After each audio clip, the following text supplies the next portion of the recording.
Hey guys, कैसे हैं आप सब। आज मैं आपको बताने वाली हूँ रश्मि रॉकेट मूवी को शॉर्ट में। तो गाइस मूवी बहुत ही इंटरेस्टिंग है, कॉन्सेप्ट भी अमेजिंग है, तो बने रहिएगा पूरा एंड तक। तो गाइस स्टोरी स्टार्ट होती है एक हॉस्टल के सीन से, जहाँ पर पुलिस आ जाती है और वो एक पकड़ने आई है एक लड़के को, वो भी गर्ल्स हॉस्टल में एंट्री करती है और एक लड़की से पूछती है यहाँ कोई लड़का घुसा आया, हमें इन्फॉर्मेशन मिली है, और सीधा रूम में जाती है और वहां से एक लड़की को, जो इसकी लीड एक्ट्रेस है जिसका नाम है रश्मि, उसे उठाकर अपने साथ ले जाती है। वो बोलती भी है कि लेडी कांस्टेबल कहाँ है, तो पुलिस बोलती है कि तुम्हारे लेडी कांस्टेबल की जरूरत ही नहीं है क्योंकि तुम एक लड़का हो, और उसे सीधा अरेस्ट कर लेती है और अपने साथ ले जाती है। अब यहीं से जो स्टोरी है 14 साल बैक चली जाती है। 14 साल पहले की कहानी अब हम सुनते हैं। तो 14 साल पहले रश्मि रहती थी भुज, गुजरात में। छोटी है, अपने पेरेंट्स के साथ। यहाँ पे काइट सीन चल रहा है, पतंग उड़ा रहे हैं, मजे कर रहे हैं। रश्मि को स्टार्टिंग से ही थोड़ा लड़कों के शौक थे, लड़कों के जैसे कपड़े पहनने का, उनकी तरह भागना दौड़ना, इस तरीके से ही वो रहती थी, और उसके फादर भी इस चीज को अप्रिशिएट करते थे। इकलौती लड़की थी अपने मम्मी पापा की।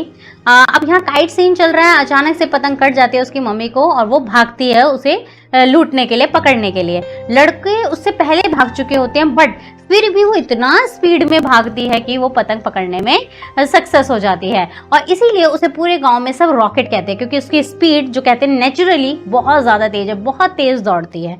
ऐसे ही धीरे धीरे वो बड़ी हो रही है। इस पूरी मूवी में दिखाया है कि अपने फादर के साथ ट्रैकिंग पे जाती है, बिकॉज उसके फादर गुजरात की टूरिस्ट गाइड हैं, जो वहाँ पे आए टूरिस्ट लोगों को पूरा दर्शन कराते हैं, गुजरात के एरिया को घुमाते हैं, ट्रैकिंग कराते हैं। वो उनके साथ ट्रैकिंग पे भी जाती है। धीरे धीरे ट्रैकिंग करते करते करते करते वो बड़ी हो गई है।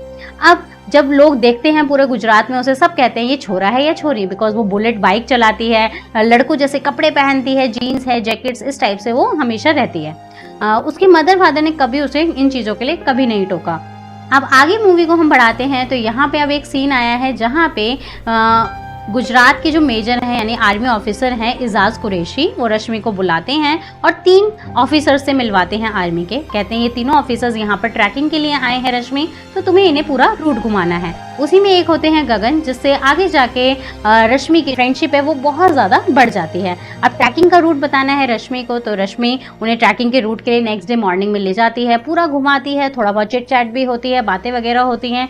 वहीं अब एक सीन हो जाता है कि 3 दोस्त हैं, ये तीनों वहाँ पे वेट करते हैं, रेस्ट करते हैं थोड़ा सा चलने के बाद। कहते हैं यहाँ 5 मिनट का रेस्ट है, तो एक उनमें से जो है म्यूजिक सुन रहा होता है, वो भी हेडफोन्स लगा के। अब वो जब चल रहा होता है तो दूसरे को पता चलता है कि वो जहाँ जा रहा है वहां पे लैंड माइन है। सबको पता चल जाता है, रश्मि भी कहती है वहां लैंड माइन है, बट जब उसने हेडफोन लगा रखा है तो अगर आवाज देंगे सुनाई नहीं देगा। तीनों उसके पीछे भागते हैं, रश्मि और दोनों ऑफिसर्स, कि उसे पकड़ सकें, लैंडमाइन पे पैर देने से बचा सके। बट जैसे ही सब भागते हैं, सबसे तेज निकल जाती है रश्मि, और वो 80 मीटर का डिस्टेंस कुछ सेकंड्स में कवर कर लेती है और उसे लैंडमाइन से बचा लेती है। ये सब देख के जो गगन है वो बहुत सरप्राइज हो जाता है कि ये लड़की ये क्या है, इतनी तेज भागती है। बिकॉज जो गगन होता है वो ऑलरेडी एथलीट्स में होता है और नेशनल लेवल पे भी वो भागा होता है इंडिया के लिए, और काफी सारे मेडल्स भी अचीव किए होते हैं। तो वो ये सब देख के बहुत ही ज्यादा सरप्राइज हो जाता है कि एक लड़की इतनी तेज भाग सकती है। वो बाद में रश्मि से बात करता है कि यार तुम क्या चीज हो, इतनी तेज भागती हो, तुम्हें तो पार्टिसिपेट करना चाहिए, अपनी इंडिया के लिए भागना चाहिए। लेकिन वो सब कहती है कि और कितना भगाओगे, इतना मेरे लिए काफी है, और वो ये सब कह के चली जाती हैं। देन जो इजाज कुरैशी हेड होते हैं आर्मी के, वो बताते हैं कि रश्मि को इसीलिए सब रॉकेट बुलाते हैं गांव में, बिकॉज वो इतना तेज भागती है।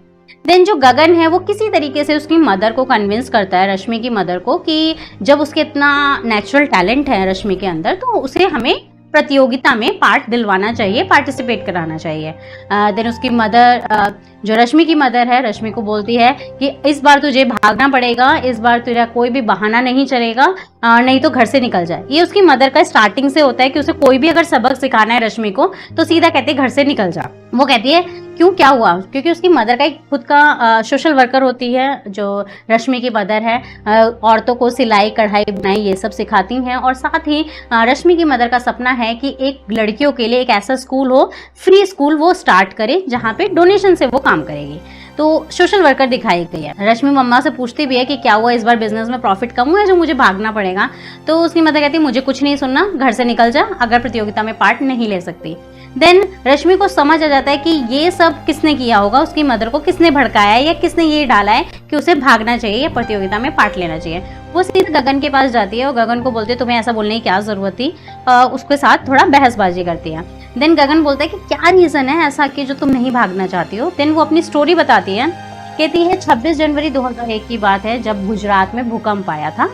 उस टाइम वो स्कूल में फंक्शन चल रहा था, उसने पार्टिसिपेट लिया था रेस में और उसका जो ध्यान था रश्मि का सिर्फ रेस की तरफ था कि उसे जीतना है, फिनिशिंग लाइन की तरफ था। भागती जा रही है भागती जा रही है भागती जा रही है और पीछे भूकंप जब आ जाता है सब हबड़ तबड़ हो जाता है, सब भाग रहे होते हैं। उसके फादर, रश्मि के फादर एक शेड में बैठे होते हैं।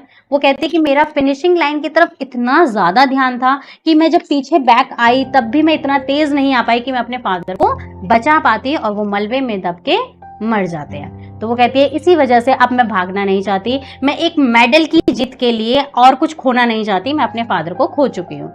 देन गगन इस सारी स्टोरी को सुन के थोड़ा सा डिप्रेस्ड होता है और उससे बोलता भी है कि ठीक है तुम मेडल के लिए मत जीतो, जीतने के लिए मत जीतो, लेकिन अपने डर से हारने के लिए तो तुम पार्टिसिपेट कर सकती हो। तो ये लाइन रश्मि को कहीं ना कहीं दिल छू जाती है एंड वो डिसाइड करती है कि ठीक है मैं पार्टिसिपेट करूंगी। वो गगन के पास नेक्स्ट डे जाती है और बोलती है चलिए नेशनल स्पोर्ट्स काउंसिल चलते हैं, वहाँ पे अपना नाम लिखवाती है। देन नेशनल काउंसिल में जाते हैं, थोड़ा टाइम ओवर हो गया होता है। देन गगन सर से, वहाँ के जो हेड है उनसे बात करता है कि प्लीज थोड़ा एक चांस दीजिए, अगर आप इस लड़की को भागते हुए देख लोगे तो आप इसे मना करोगे ही नहीं, किसी तरीके से इंसिस्ट कर लेते हैं। देन वहाँ के सर उसका टेस्ट लेते हैं, कहते हैं दौड़ो, और वो इतना तेज दौड़ती है वहाँ के सारे ग्राउंड के लोग और सब कुछ सरप्राइज हो जाते हैं कि रॉकेट है इतनी तेज भागती है। देन धीरे धीरे अब रश्मि का करियर स्टार्ट हो गया। रश्मि नेशनल लेवल पे भी दौड़ने लगी, गुजरात की तरफ से दौड़ने लगी और बहुत सारे मेडल वो जीत जाती है। इस तरीके से उसकी जर्नी चल रही है। लेकिन इसमें क्या है कि उसे कुछ बेसिक्स नहीं पता एथलीट्स के, कि कैसे दौड़ना चाहिए, किस तरीके से खड़े होना चाहिए, क्या चीज़ होती है, मतलब जो बेसिक्स होते हैं वो उसे नहीं पता। बस उसे ये पता है कि दौड़ना है एंड दैट्स इट, और वो दौड़ती है बहुत तेज। अब यहाँ पे क्या होता है, जब ये लड़की इतनी पॉपुलर हो जाती है रश्मि, तो दूसरी तरफ जो इंटरनेशनल लेवल की काउंसिल होती है, एसोसिएशन होती है, वो सारे एक मीटिंग बिठाते हैं पूरी चैम्बर और सब डिस्कस कर रहे हैं कि हमें इस लड़की को इंटरनेशनल लेवल पे अपने इंडिया की तरफ से दौड़ना चाहिए, इसे एथलीट में पार्ट लेना चाहिए। तो वहीं पे एक पर्सन है जिनका नाम है दिलीप चोपड़ा, वो इसके अगेंस्ट होते हैं। वो कहते हैं कि हमारे इंडिया में इतनी करोड़ों की आबादी है और हर गली कूचे में इतना टैलेंट है, हम हर किसी को तो इस लेवल पे नहीं ला सकते ना, क्योंकि इसके लिए माइंडसेट की जरूरत है और वो माइंडसेट रातों रात नहीं आता, उसके लिए प्रैक्टिस की जरूरत होती है, हर चीज की जरूरत होती है। तो जो दूसरे हेड होते हैं वो कहते हैं कि हमारी इंडिया में बहुत टाइम हो गया कि कोई भी गोल्ड मेडल नहीं आया इंटरनेशनल लेवल पे, वो भी एथलीट में, तो हमें रिस्क लेना चाहिए, हमें इस लड़की को सिखाना चाहिए, ट्रेनिंग देनी चाहिए और मे बी शायद हम ट्रेनिंग दे, प्रॉपर प्रैक्टिसिंग इसको करवाएं तो शायद ये हमारे इंडिया के लिए गोल्ड लेकर आए। देन वहाँ पे वोटिंग वगैरह होती है और फिर वोटिंग आ जाती है रश्मि के हक में और फिर रश्मि को बुलाया जाता है इंटरनेशनल काउंसिल पर। वहाँ पे उसकी ट्रेनिंग चलती है। स्टार्टिंग में जो ट्रेनिंग होती है वो बहुत ज़्यादा स्ट्रिक्ट होती है रश्मि की, मतलब कह सकते हैं बैंड बज गई एक तरीके से, क्योंकि बहुत ज़्यादा दौड़ना है। अब उसे रूल्स भी यहाँ सीखने हैं, यहाँ बेसिक सीखना है कि किस तरीके से आपको स्टार्टिंग करनी है, पैर कैसे रखने चाहिए, पोजीशन आपकी क्या होनी चाहिए, इस तरीके से अब उसकी ट्रेनिंग चल रही है। तो गाइज यहाँ उसकी ट्रेनिंग चल रही है रश्मि की, और ट्रेनिंग थोड़ा उसके लिए हार्ड है स्टार्टिंग में। वहीं पर उसे दो लड़कियां मिलती हैं जिनका नाम है निहारिका एंड प्रियंका। निहारिका अब तक की बेस्ट थी, रश्मि से पहले जब रश्मि नहीं आई थी तब तक बेस्ट थी निहारिका, बहुत ज्यादा तेज दौड़ती थी और निहारिका ही दिलीप चोपड़ा की बेटी भी थी। तो इसी तरीके से लोग उसे, जो और लड़कियां हैं, अदर गर्ल्स हैं, वो उसे थोड़ा फ्रेंडशिप में रहती थी और उसमें थोड़ा एटीट्यूड भी था। उससे ज्यादा एटीट्यूड जो था वो था प्रियंका में, जो निहारिका की बेस्ट फ्रेंड्स में दिखाई गई है मूवी में। वो हमेशा जो रश्मि है उसे किसी ना किसी तरीके से टॉन्ट मारती रहती थी। इसी में एक केस आता है कि वो रश्मि को इतना ज्यादा प्रोवोक करती है कि क्या भुज में ऐसी ही लड़कियां होती हैं, लॉन्डो जैसी होती है हमेशा, तुम क्या कहते हैं कहीं तुम लड़का ही तो नहीं हो, क्योंकि इतनी तेज कैसे लड़की कोई भाग सकती है, कुछ तो गड़बड़ है। इस तरीके से वो प्रोवोक करती है और रश्मि थोड़ा हाइपर हो जाती है। रश्मि को गुस्सा ज्यादा तेज आ जाता है और वो बोल देती है कि तेरा मुंह तोड़ दूंगी, इस टाइप की वो लैंग्वेज यूज करती है। देन इसकी कंप्लेन जो है हेड कोच से करते हैं जिनका नाम है तेजस मुखर्जी, जो पूरा ट्रेनिंग करा रहे हैं, और वो रश्मि को फिर पनिशमेंट देते हैं कि आपको 50 राउंड्स पूरे ग्राउंड के करने होंगे। तो इस तरीके से हम कह सकते हैं यहाँ पे उसकी निहारिका और प्रियंका से रश्मि की ज्यादा नहीं बनती, बट उसकी यहाँ पे फ्रेंड्स काफी सारी जो अदर लड़कियां वो सारी फ्रेंड्स बन जाती हैं। अब धीरे धीरे वो टाइम आ गया जहाँ पे रश्मि बिल्कुल परफेक्ट हो चुकी है और रश्मि का जो गगन के साथ रिलेशन है वो भी थोड़ा थोड़ा अच्छा बढ़ता जा रहा है, फ्रेंडशिप से ऊपर जाता जा रहा है। दोनों अपना गगन उसके कोच मिलने भी आता है, वहां पर डिनर वगैरह साथ में करते हैं, अपनी फ्रेंड से रश्मि गगन को मिलवाती है। तो ये सब चल रहा है। अब वो टाइम आ गया जहां पर एशियन गेम्स होने वाली है। अब एशियन गेम्स होने वाले, उसकी प्रैक्टिस बहुत अच्छे से सबने की हुई है। 2014 का एशियन गेम्स है, सबको बहुत ज्यादा उम्मीद है कि इस बार इंडिया एथलीट में कुछ ना कुछ तो जीतेगी ही, एटलीस्ट गोल्ड तो जीतेगी। और वही होता है, रश्मि की वजह से काफी सारे गोल्ड जीत पाते हैं। बहुत अच्छे से रश्मि दौड़ती है और रश्मि बहुत ज्यादा फेमस हो जाती है इंटरनेशनल लेवल पे। रॉकेट रॉकेट रॉकेट के नाम से उसे गोल्ड मेडल मिलता है एंड निहारिका को सिल्वर मिल पाता है। निहारिका सेकंड आती है और रश्मि फर्स्ट। देन रिले रेस होती है। रिले रेस की बहुत ज्यादा प्रैक्टिस की हुई होती है, बट उसमें निहारिका रश्मि का साथ नहीं देती, बिकॉज रिले रेस में क्या होता है कि आप 4 लड़कियों को एक साथ भागना होता है और एक स्ट्रिक होती है, वो आपको पास ऑन करनी है, देन नेक्स्ट भागती है, देन उसको पास ऑन करती है, नेक्स्ट भागते हैं। तो जब प्रैक्टिस होती है तब निहारिका रश्मि का साथ नहीं देती, बट जब इंटरनेशनल लेवल पे लड़ रहे हैं लास्ट में निहारिका ही है, वो उसका पूरा साथ देती है। लेकिन तब भी जो वाहवाही है वो रश्मि के हाथों आती है, बिकॉज रिले रेस में एक ऐसा इंसिडेंट हो जाता है जहां पे जो सेकंड प्लेयर होती है उसके पैर में कुछ चोट आ जाती है और वो उस टाइम थोड़ा सा गिर जाती है और फिर देर बाद वो रश्मि को स्टिक हैंड ओवर कर पाती है। बट फिर भी रश्मि इतना पीछे होने के बाद भी एज वो रॉकेट है, तेज भागती है, वो सबको कवर करती हुई आगे जाती है और निहारिका को स्टिक पकड़ाती है और उसकी वजह से जीत जाते हैं रिले रेस भी। तो निहारिका को ये भी बात कहीं ना कहीं चुभ रही है कि भाई फाइनल पर तो मैं थी, एंड मौके पे मेरा नाम भी होना चाहिए था, बट यहाँ पे भी नाम किसका हो रहा है? रश्मि का। तो इस तरीके से वो मेडल्स वगैरह जीत के जब वापस आ रहे हैं, अब यहाँ पे कह सकते हैं कहानी का है इंटरमिशन। जब वो वापस आ रहे हैं सब, तब अचानक से एक कार आती है, कार से एक लेडी निकलती है, वो रश्मि को बोलती है तुम ही रश्मि रॉकेट हो, कंग्रेचुलेशन, तुम्हें हमारे साथ चलना होगा, एसोसिएशन की तरफ से गाड़ी आई है। तो रश्मि ज्यादा सोचती नहीं है कि भाई एसोसिएशन की तरफ से है तो मैं चली जाती हूँ, वो जाती है, वो एक हॉस्पिटल में उसे ले जाती है। तो गाइस जैसे कि वहाँ पे उसका ब्लड टेस्ट होता है, वो समझ नहीं पाती, तो डॉक्टर उसको बताते हैं कि ये सब जरूरी है, तुम जीत कर आए हो, हमसे अगर कोई कुछ पूछता है, ये एक रूल है एसोसिएशन का, तो हमें ये सब करना होगा। देन वो कह ठीक है, वो अलाउ कर देती है, उसका ब्लड टेस्ट होता है। उसके बाद कहता है कि अब आपका अल्ट्रासाउंड होगा थोड़ी देर बाद। अल्ट्रासाउंड में उसको बड़ा अजीब सा लगता है, क्योंकि उसे कहते हैं कि सारे कपड़े उतार के आप लेट जाओ। तो वो कहती है कि अल्ट्रासाउंड में कब से पूरे कपड़े उतारने लगे? वो कहते हैं हमसे ज्यादा क्वेश्चनिंग मत करो। रश्मि बोलते हैं कि मेरे साथ जबरदस्ती नहीं कर सकते, मुझे नहीं कराना ये वाला टेस्ट। देन डॉक्टर बोलते हैं ठीक है, हम जबरदस्ती नहीं करेंगे, तुम चले जाओ, बट हम तुम्हें एक लिख कर नहीं देंगे कि तुम फिजिकली बिल्कुल ठीक हो। ठीक है, इस तरीके से उसे डराया जाता है। और इसी बीच उसे कॉन्सेंट फॉर्म भी साइन करा लिया जाता है, जिसमें रश्मि लिखकर साइन कर देती है कि ये सब मेरे कहने पर हो रहा है, मुझे कोई फोर्स नहीं कर रहा। देन उसका अल्ट्रासाउंड होता है पूरा न्यूड होके, और वो ये सारी चीजों को बहुत ज्यादा माइंड पे ले लेती है। इसी बीच वो गगन को भी फोन करती है, बट गगन उस टाइम ट्रेनिंग में थोड़ा बिजी होता है, दूसरों को ट्रेनिंग करा रहा होता है, तो वो फोन पिक नहीं करता। फिर वो घर वापस आती है। लास्ट में वो लेडी कहती है कि गाड़ी आएगी जो सीधा तुम्हें हॉस्टल ले जाएगी।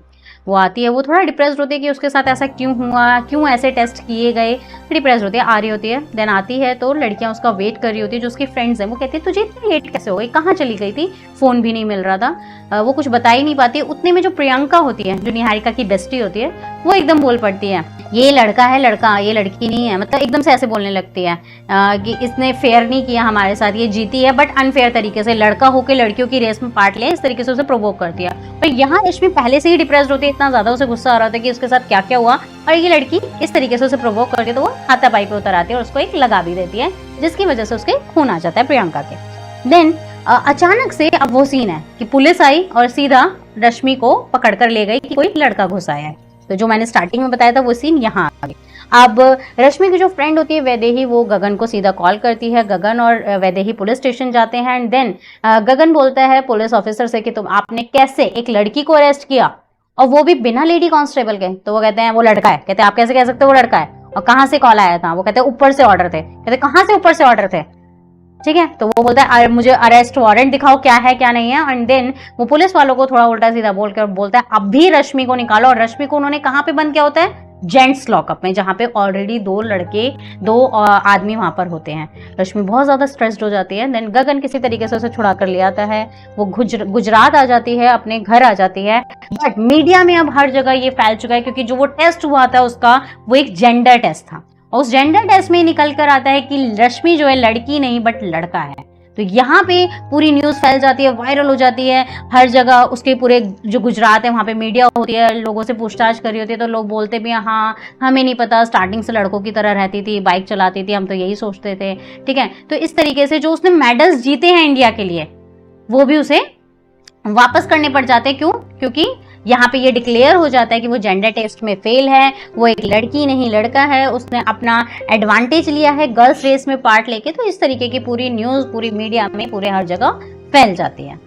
तो गाइस जैसा कि पूरे में न्यूज़ फैल जाती है, वहीं पर भुज में उस टाइम आते हैं लॉयर इशित और वो मीडिया को बोलते हैं कि इस तरीके की फालतू की बातें फैलाने की ज़रूरत नहीं है, जेंडर टेस्ट है, ऐसा कुछ भी नहीं होता जिससे आप डिक्लेयर कर सके कि वो लड़की नहीं लड़का है। वहाँ पे उसकी मीडिया के साथ हाथापाई हो जाती है। देन इशित सीधा रश्मि के घर जाता है, उसकी मदर से मिलता है और रश्मि को इंसिस्ट करता है कि उसे केस फाइल करना चाहिए एसोसिएशन के अगेंस्ट। बट रश्मि इन सब चीज़ों के लिए एग्री नहीं करती। वो कहते हैं मुझे कुछ भी नहीं करना, मुझे किसी से नहीं लड़ना, बहुत हो गया।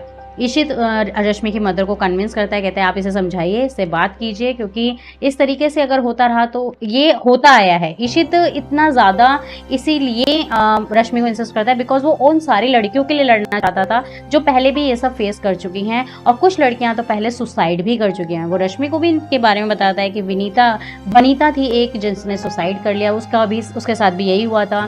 जेंडर टेस्ट के नाम पर इस तरीके से एसोसिएशन बहुत टाइम से लड़कियों के साथ गेम प्ले करती हुई आई है। बट रश्मि अभी तक एग्री नहीं हुई है। इशित चला जाता है।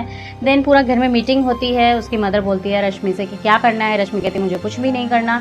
देन वही जैसा कि उसकी मदर हमेशा कहते हैं घर से निकल जाओ, और वो रश्मि को कहती है घर से निकल जाओ तुम सीधा।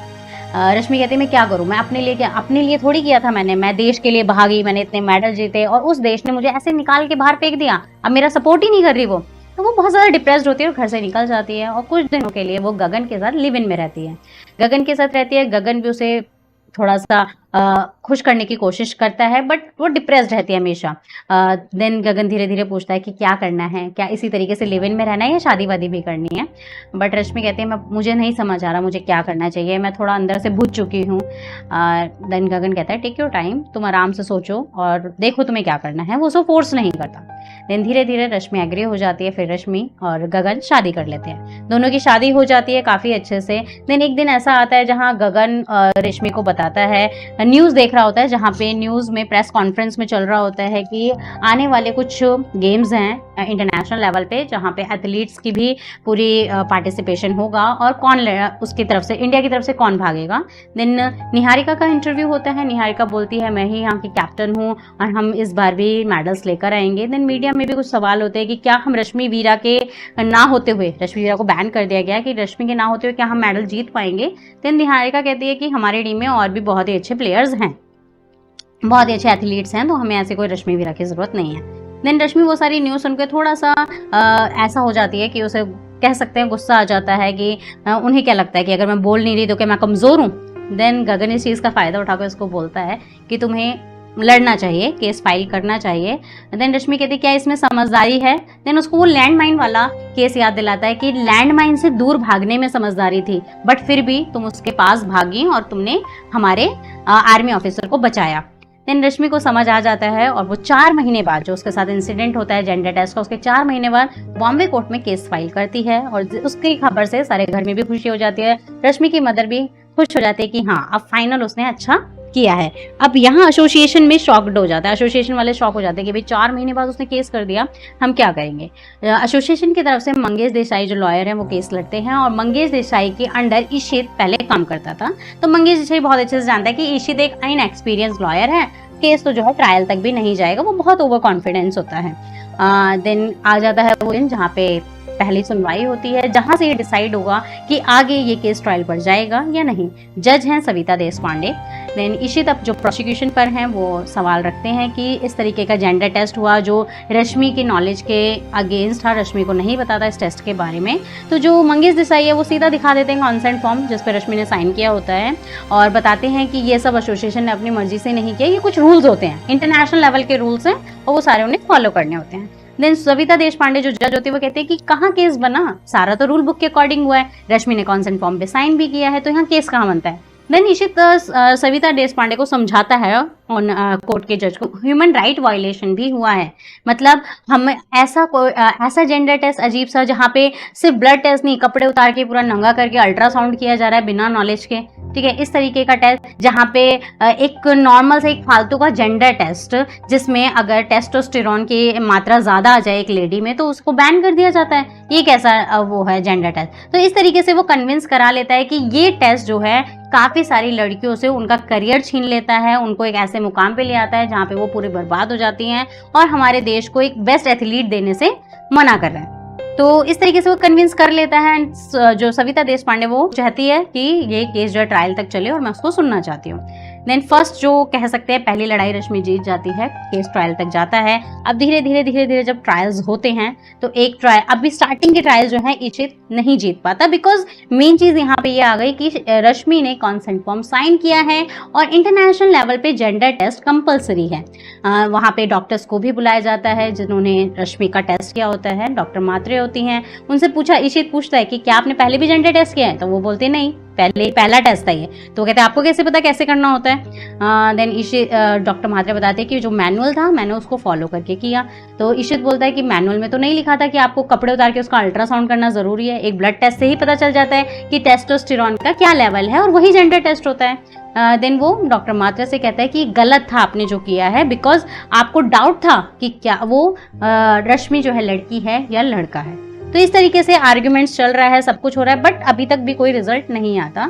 देन जो फाइनल जब हियरिंग होती है उसमें जो पुलिस इंस्पेक्टर साथे होता है जिसने अरेस्ट किया होता है रश्मि को, उनको बुलाया जाता है। इशित उनसे क्वेश्चनिंग करता है और क्वेश्चनिंग में धीरे धीरे साथे के मुंह से निकल ही जाता है कि उसको कॉल पीस वायरलेस पे नहीं आया था कि गर्ल्स हॉस्टल में कोई लड़का घुस आया है, बल्कि ऊपर से आया था और वो भी उसके पर्सनल फोन पे। जब पर्सनल फोन पर कॉल आता है तो किसने किया था साथे को कॉल? तो साथे पॉइंट आउट करता है कोर्ट रूम में प्रियंका को। देन प्रियंका को बुलाया जाता है कटघरे में, प्रियंका से पूछा जाता है कि तुमने ऐसा क्यों किया। देन प्रियंका बताती है कि जिस दिन वो जेंडर टेस्ट के से आई थी तो उस टाइम उसकी लड़ाई हो जाती है और वो ये सारा सीन दिलीप अंकल को बताती है। देन दिलीप अंकल उसको बोलते हैं कि तुम सीधा पुलिस में कॉल करो और ये सब बोलो।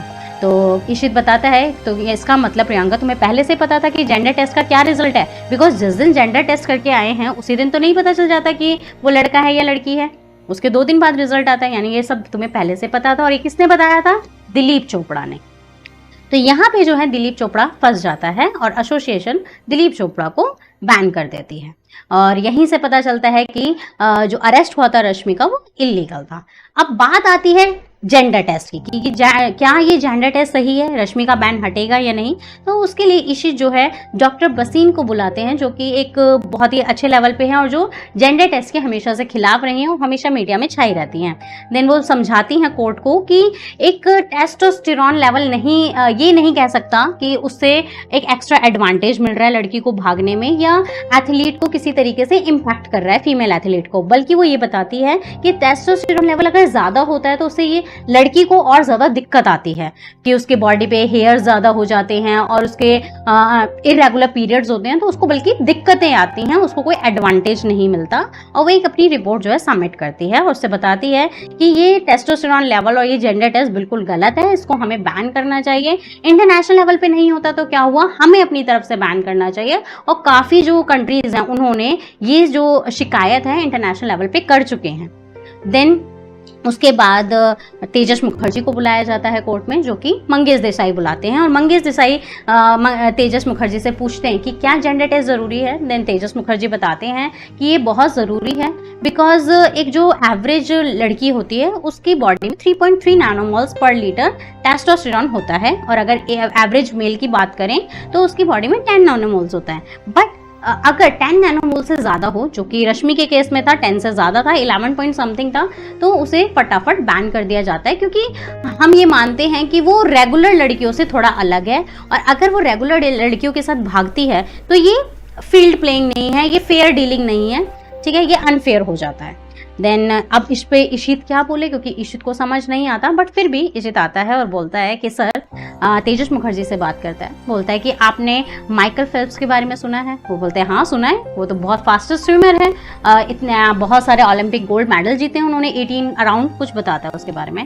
देन बोलता है फिर आपने उसेन बोल्ट के बारे में भी सुना होगा? वो कहते हैं किसने कैसे नहीं सुना भाई, सबसे फास्टेस्ट एथलीट है, उसने भी बहुत सारे मेडल्स जीते हैं। देन वो बोलता है कि आपको पता है माइकल फेल्प्स के जो हाथ और पैर हैं वो नॉर्मल लोगों से या एवरेज लोगों से बहुत ज़्यादा लंबे हैं। और आपको पता है उसेन बोल्ट के जो घुटना है उसमें एक एक्स्ट्रा हड्डी है जो सिर्फ 2% लोगों में होती है। तो आप तो ये भी कह सकते हो उन्हें भी अनफेयर एडवांटेज मिल रहा है, उन्हें भी बैन कर देना चाहिए। और आपने वीरेंद्र सहवाग के बारे में तो सुना ही होगा। वो कहते हैं हाँ, तो वीरेंद्र सहवाग की जो देखने की जो शक्ति कह सकते हैं और जो उनकी टेक्निक है उसको तो कई बार क्रिटिसाइज भी किया गया है, लेकिन फिर भी उन्होंने डबल सेंचुरी मारी है, तो उन्हें भी बैन कर देना चाहिए। तो जो मंगेश देसाई वो कहते हैं ये क्या बात कर रहे हो, ये क्या कंपैरिजन हुआ? कह रहे कंपैरिजन क्यों नहीं हुआ, रश्मि का भी तो हम यही हो रहा है कि रश्मि में अदर लड़कियों से थोड़ा ज्यादा हाई टेस्टोस्टेरोन है, तो आप उसे बैन कर रहे हो, तो इन प्लेयर्स को भी बैन कर देना चाहिए क्योंकि इनके पास भी अनफेयर एडवांटेज है। ये तो सब जेनेटिक है, नेचुरल है, इसमें हम क्या ही कर सकते हैं। तो इस तरीके से वो इस तरीके का आर्ग्यूमेंट देता है, समझाता है, और सविता देशपांडे को ये बातें समझ भी आ जाती हैं। एंड देन वो लास्ट में बोलता है कि ये जो जेंडर टेस्ट, फालतू का जो जेंडर टेस्ट होता है, उससे हमारे देश की काफ़ी सारी लड़कियों को, बेटियों को बहुत कुछ सहना पड़ रहा है। अदरवाइज हमारे देश की लड़कियां हमारे लिए क्या नहीं कर सकती, मतलब गोल्ड मेडल्स ला सकती हैं, हर चीज़ कर सकती हैं। तो हमें अपनी इंडिया से ये बैन हटा देना चाहिए रश्मि के ऊपर, और इंटरनेशनल लेवल पे ये एक पेश करना चाहिए इंटरनेशनल काउंसिल के आगे कि हम उनके इस फालतू से जेंडर टेस्ट को नहीं मानते हैं। एंड देन वो लास्ट में बताता है कि रश्मि 4 मंथ्स प्रेग्नेंट भी है। तो सविता बोलती है कि आपने पहले क्यों नहीं बताया, मतलब वो कहते कि आप प्रेग्नेंट है तो इसका मतलब केस बिल्कुल खत्म, क्योंकि अब तो वो पूरी वुमेन हो गई क्योंकि वो प्रेग्नेंट है। देन इशित बताता है कि रश्मि ने ही मना किया था कि इस पॉइंट को केस पर ना रखा जाए कि वो प्रेग्नेंट है, इसीलिए उस पर से बैन हटा देना चाहिए और वो डिक्लेयर हो गया कि वो वुमेन है, बल्कि हमें इस टेस्ट के अगेंस्ट लड़ना है जो कि एकदम बेबुनियाद है।